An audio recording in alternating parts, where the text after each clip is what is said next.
And good evening and welcome to WYLN TV's Viewpoint Berwick region. I'm L.A. Tarone. We'll be talking about a number of things that happened in this last two-year session in the State House, a bunch of other things that the state government is dealing with and may be dealing with in our local region. And our guest tonight is State Representative George Hasay. We'll be back to introduce him and get the questions running in just a couple of minutes. Don't go anywhere.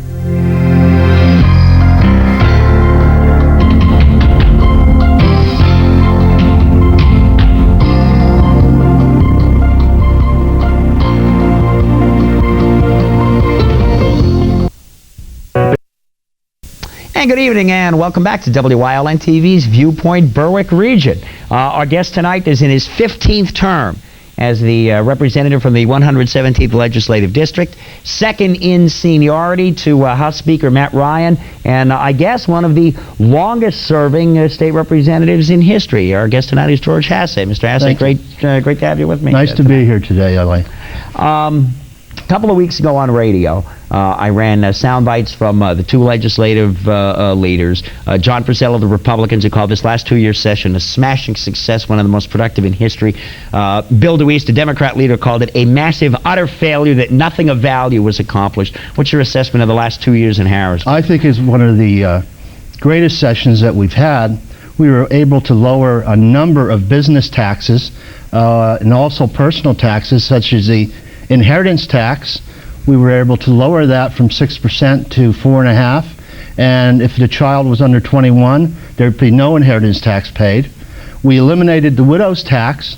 For the first time that I've ever seen in history, we've taken some of the surplus money that we had, approximately $500 million, and taken that money and giving it back to the taxpayer. That $100 check that we figured out the number of houses in Pennsylvania and gave every homeowner $100 back from the surplus. That's never happened in my legislative career, giving money back. There's always somebody in Harrisburg that has a place to spend more money. Creative way, yeah. So this was a first in the country. And we were able also to give all the agencies and bureaus an increase. All the school districts received an increase. So as far as any agencies being not getting their fair share, they all did. There was also the grant to the volunteer fire companies that you were able to enact. That was part of the surplus. That was $25 million. I think that was very, very important. Our volunteers, more than ever, God bless them, because they risked their lives. There's less of them now than there used to be. Yeah. So that money was really handy, and that most of the fire companies received around $9,900 this year, and that was part of the surplus as well. And I think that was well justified for our volunteers to receive that money. Now, the inheritance tax you mentioned, it's going to, if I remember the bill correctly, I think it's phased out completely over a period of 10 years. Well, we're working towards that goal right now. We've lowered some, so hopefully in the next upcoming session, we'll take a look at that again. You mentioned business taxes. Pennsylvania was one of the very few states, I think there was only 4 or 5 in the country, that charged both a CNI, a corporate net income tax, and a capital stock and franchise tax. And this year, it's reduced with the beginning of it being phased out. We reduced them as well this year in the budget, so that's productive on the business side. We also had something new that we tried for having to pay no sales tax on certain products, such as computers. You had 2 weeks, I believe it was in August, you could buy a computer, the software and all that, and not have to pay any sales tax for a 2-week period. That generated their business. There may be some other businesses or products that Governor Ridge, I know, will be interested in giving a sales tax break to maybe another business, maybe the carpeting, maybe whatever business it'd be, another product line or such as that. I think you had mentioned that there might be that the governor might give serious consideration to doing that for, say, automobiles. They had a bill in this session to reduce, if you bought an automobile in a 2-week period, to reduce the sales tax on the automobile from 6% to 5%. But that's being looked at to perhaps stir, the car industry as well. But there's industries that could need that incentive as well. There was another proposal in the State House that had to do with cars, and I don't remember which committee it was in front of. That some of the car manufacturers, I guess GM probably more than anybody else, has been looking at buying local dealerships. And the State House may be saying that that might be setting up a rather uncompetitive disadvantage for local dealers? General Motors, what they've been doing is all your small car dealers you used to see, they terminate their franchise when they close or retire. And trying to do that gradually, and then trying to come into Pennsylvania and buy some car dealers out in western Pennsylvania. And what they would do, they would be factory places. Eventually, you terminate the franchise of the other dealerships, and you have a monopoly. And you'll be paying the same price for the car wherever you would go, because it's a factory dealership. Well, 23 other states have passed a law to prohibit factories from owning automobile dealerships in 23 other states. Okay, now this session, there was just some mild discussion about it. The new session is going to start in January. I guess you expect that topic to come back up again. I'm sure it will when the governor addresses us in his budget message in February. So he may have some other incentives that he wants to do as well. A couple of other things along economic development. You're on the Commerce Committee, so it's right up your alley. The Senate, one of the Senate committees passed a bill that creates a bunch of new Keystone Opportunity Zones.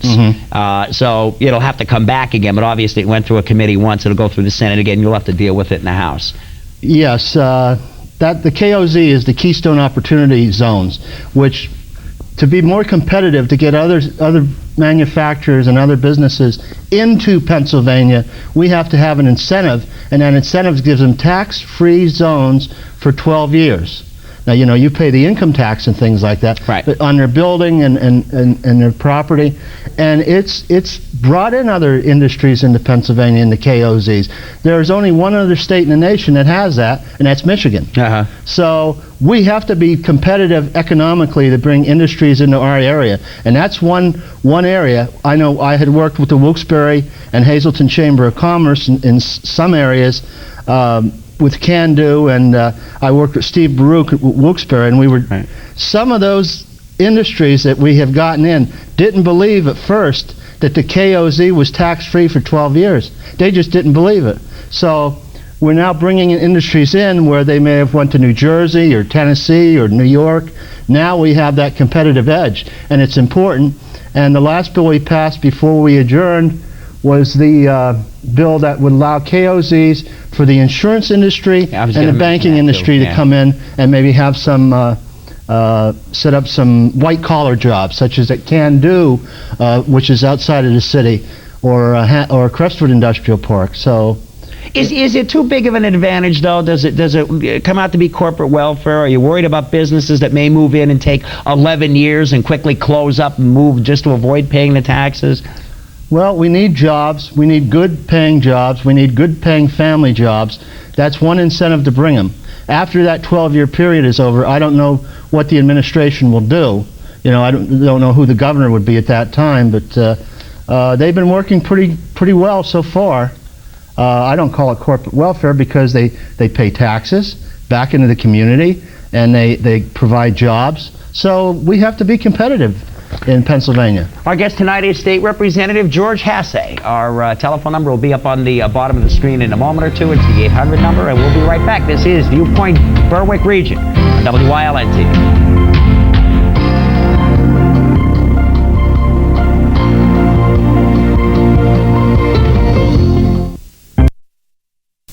And we're back on WYLN TV's Viewpoint Berwick Region with our guest State Representative George Hasay.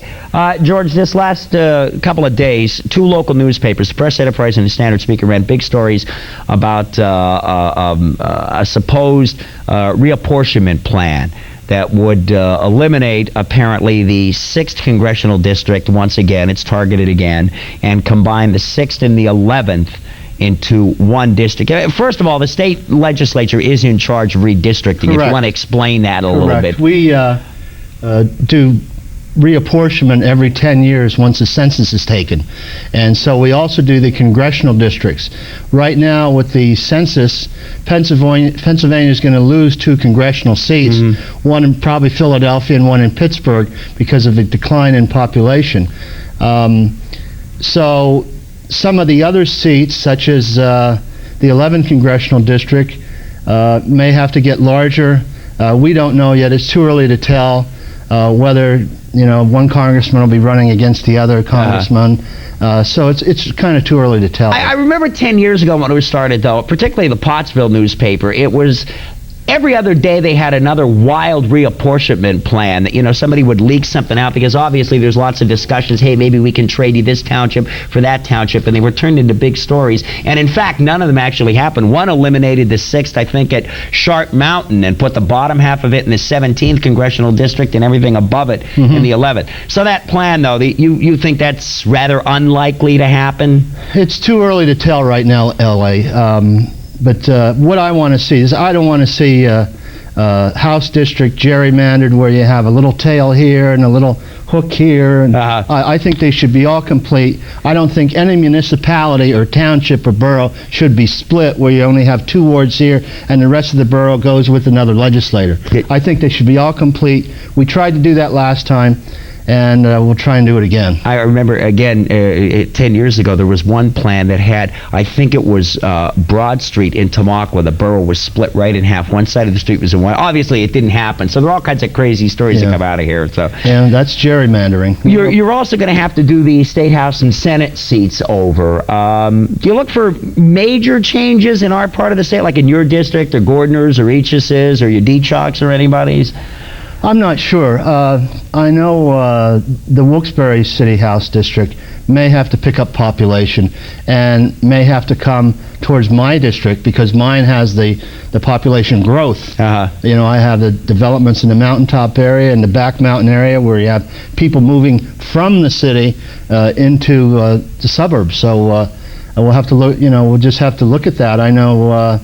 The other seat in Nanticoke may have to pick up population as well, because they've lost a lot of population. So we'll have to see what happens and go from there. You have a bill that you sponsored that is sitting on Governor Ridge's desk right now. It passed the House and the Senate, and it reimburses counties and municipalities in the event of an escape from state prison. Yes, I introduced a bill because in my legislative district I have Jackson Township, which has the Dallas Correctional Facility, and of course adjacent to me is Retreat, which is in Newport Township.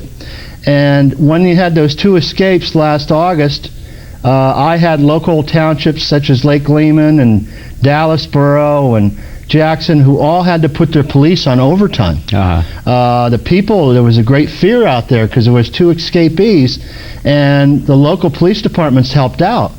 And their budgets are smaller budgets. So if they have to come up with $6,000 or $7,000 more to pay their police department over time, I think the state should fund that, because it was the state's penitentiary where those escapes created. So now, right now, there's no state money. That's all local money. So if your local township had to run up a big overtime bill, you have to pay for it. So now, this time, it passed both the House and the Senate. It's on the governor's desk, and he can sign it, or it goes into law within 30 days. I think it's important to reimburse those communities. I know you have Frackville down the road from here, and a few other state penitentiaries where if an escape would happen, at least your local governments, your local townships and boroughs would be reimbursed for police overtime. Has he given any indication, Ridge, as to whether or not he's going to sign it or anything? Oh, I think he'll sign it. Think so? I think he understands the loss of revenue to those small townships and communities that have to pay their overtime and the gas of the police cars, and that was pretty scary in that last escape out in Chase. Yeah. So this will help them. Now, you had another bill earlier this year that I believe passed the House and then it died in the Senate committee. It was nicknamed the Buy Pennsylvania First bill. Correct. You want to explain what you were trying to do and what the bill said? I was trying to have, whenever the Commonwealth of Pennsylvania purchases any kind of product, if it's clothes for the prisoners that are state penitentiaries or some other kind of product, I feel it should be done in Pennsylvania. We should go to a Pennsylvania vendor that's competitive enough, not that's going to take us to the cleaners, but that'll be a fair amount where you'll be having people that'll be employed. And of all the industries in Pennsylvania, this bill would have helped the textile industry, where you make shirts and clothes for both, different state agencies that have to wear uniforms, and they would have to purchase them through the Commonwealth of Pennsylvania. I was at an economic development rally in Harrisburg a couple years ago, and they gave us each caps, and the caps were like made in China, made in Bangladesh. Saying buy Pennsylvania? And we're trying to, buy Pennsylvania, and I thought, well, this is absolutely totally wrong. We have our own employees right in this in the textile area that could benefit from that. So it passed the House and went to the Senate committee where Chairman Punt is the chairman. He held hearings on it, but the last minute there, they just didn't get it out. You going to bring that back? Yes, I plan to do that again, just to get the idea back out again. Let the administration know that it's there, that you should buy Pennsylvania first, and if it's not made in Pennsylvania, go to another state where it would be made. But I think that's important that we take care of us first before we go to a foreign competitor. Because there are jobs, there are people, and I think we need to take care of them. Okay. Our guest tonight is State Representative George Hasay, and we will wrap up with a line of questioning. We'll stay on that bill a little bit because I suppose maybe there might have been a bit of an other side about the cost and everything. So we come back, we'll do that. We'll talk about Route 93 and a bunch of other things. If you want to call, the 800 number should be on the screen in a second or so. So please call. This is Viewpoint Berwick Region on WYLN TV, and we'll be right back.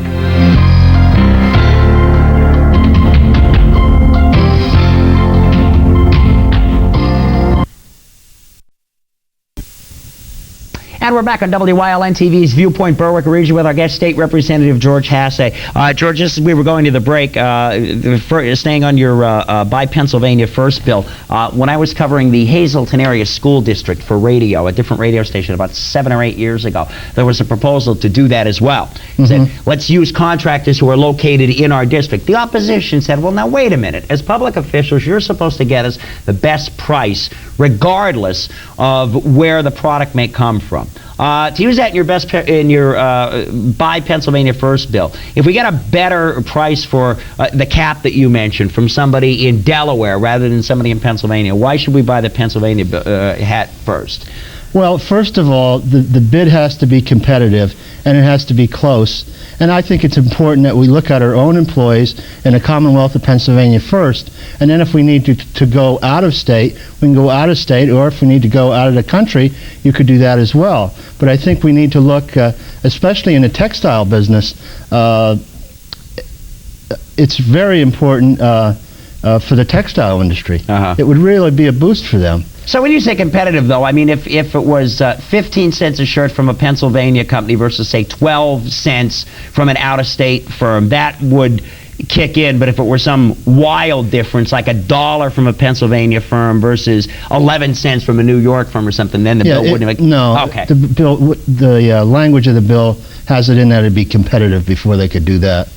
During the program, you can call and leave questions, by the way, or you can actually come on the air, and thus far most of our callers have simply left questions. One of them was the 2-week sales tax-free period that Governor Ridge instituted for the computer price. Why only 2 weeks? Why not longer? 6 months, a year, something like that? Well, this is the first time it was ever done to give it sales tax-free, and it was the governor's idea to have it for a 2-week period, because we have to adjust our revenues to make sure what revenues the Commonwealth loses, that it's not dramatic. So it may be tried again with the next upcoming budget.